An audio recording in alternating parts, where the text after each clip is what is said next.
Fait qu'un coup que le toit est démanché, ben, ce que tu peux faire, c'est que tu peux apporter le toit complètement en avant. Tu peux baisser les sièges, apporter le plafond complètement en avant pour pouvoir travailler en arrière.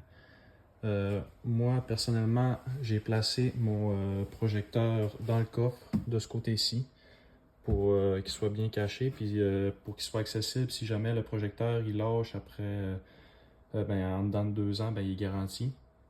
Puis s'il lâche après, ben, je vais pouvoir au moins le changer facilement en enlevant ça. Il y a deux pins de plastique enlevées, plus deux en avant. Après ça, on fait juste retirer ça. Fait que mon projecteur était là. Fait que pour moi, ben, il a fallu que j'aille travailler avec la banquette baissée. La banquette baissée, on est capable de retirer ce plastique-là ici. On a besoin de retirer 1, 2, 3 pins de plastique plus une vis.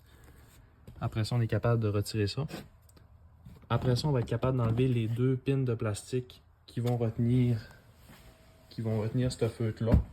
Il y en a 2. Plus les 2 là ici. Après ça, on est capable de le retirer. Puis je ne sais pas si on va le voir.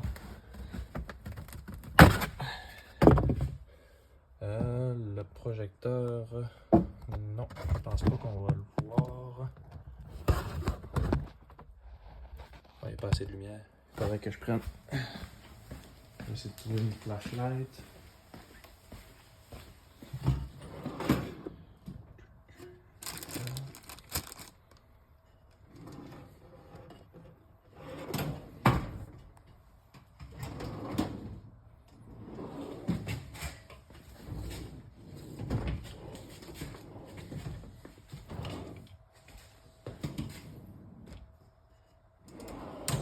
Bon, bref. Je suis pas capable d'en trouver une. Fait que... Dans le fond, c'est ça. Le projecteur, il est juste en arrière là. À peu près ici. Il est mis avec 2 tie wraps en croisé. Fait qu'il va tenir quand même assez bien. Là. Il bouge pas pantoute.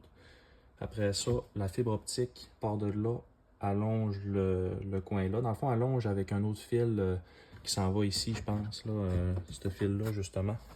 Il longe ce fil-là jusqu'en avant. Puis ici, en arrière du plastique, le fil, justement, des lumières arrière, il passe ici. Puis il y a un espace pour passer la fibre optique juste à côté. Donc, on est capable, je sais pas si on... C'est-tu le fibre optique, ça? Je pense, ouais, regarde, en arrière là.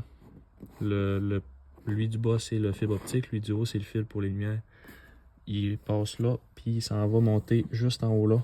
Il sort par là, par-dessus le plafond. Puis pour ce qui est du courant, ben, dans le kit, il y avait 2 fils de courant. Ce qu'on a fait, c'est qu'on a pris lui qui était plugué sur le 120. On a coupé le bout. Puis on a rallongé le fil avec un fil qu'on avait ici. Fait qu'on a soudé ça ensemble.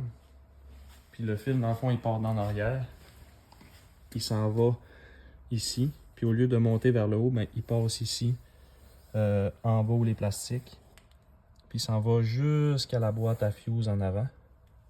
Juste faire attention aussi, là, admettons que tu passes le fil là. Faire attention pour pas que le fil soit dans les jambes quand on va arriver pour en mettre les plastiques parce qu'on veut pas que le fil soit abîmé. Fait qu'au pire, on met du tape électrique autour de ce fil-là, accroché au fil qui passe déjà là.